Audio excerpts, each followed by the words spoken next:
I think the Republicans have now made the same mistake with rural communities in a lot of ways. And one of the things that I was reading Jonathan Swan and Maggie Haberman's new book yesterday. Yeah, how is it, man?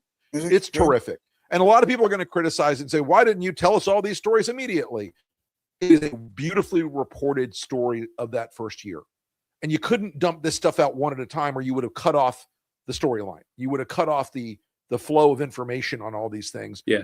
It is a terrifying portrait of really terrible people in the White House who are working for a guy who is completely out of control.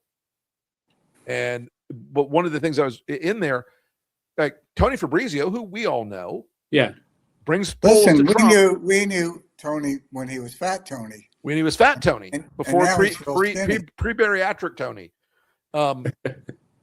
and over and over again, people say, "Mr. President, this is a terrible idea. This polls badly with your base. It polls badly with farmers."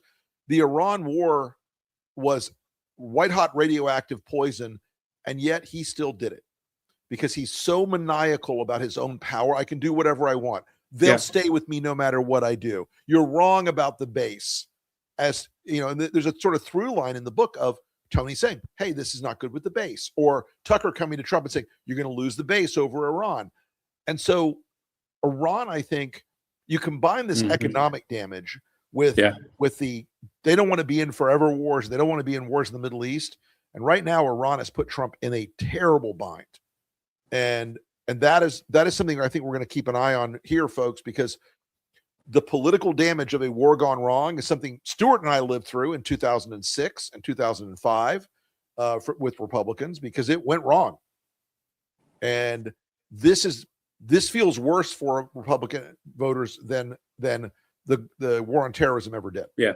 A lot worse.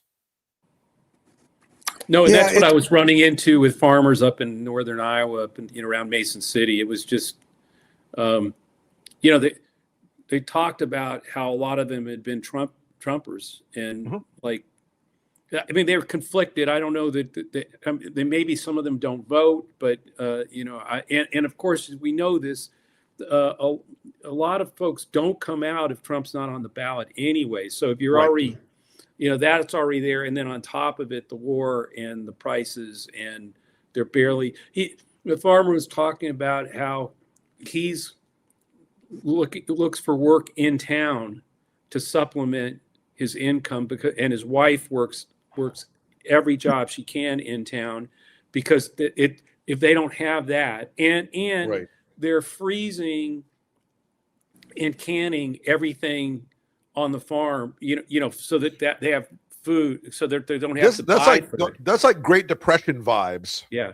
It was really an eye opener. Yeah.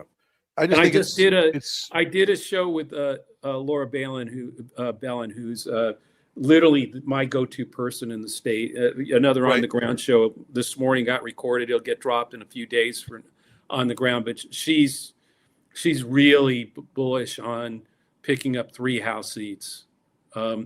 Thinks the Turek fight is probably the toughest of the statewide in terms of going to be tight, but we got to do the work. But it's totally winnable, and he's ahead.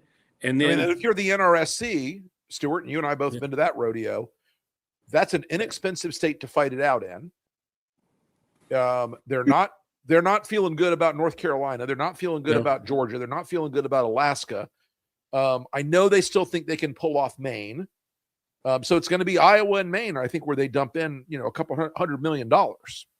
But you look at Mississippi, and Hyde Smith is in the 45 range. I mean, I'm not saying that Mississippi's doable. That's not my point. But you got Mississippi, Kansas even is like, places that that you look at the incumbent under 50. In some cases, with somebody running against a Democrat running against them that's got no name ID and sort of in it.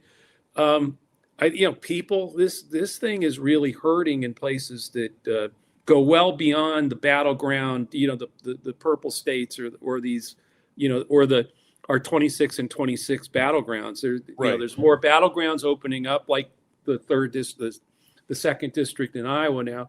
but also I think some of these other, even Montana, who knows? I mean, I know there's an independent running there, but for the Senate, I mean, Right. I just think there's going to be some surprises out there, at least from what I'm seeing on the ground. Yeah.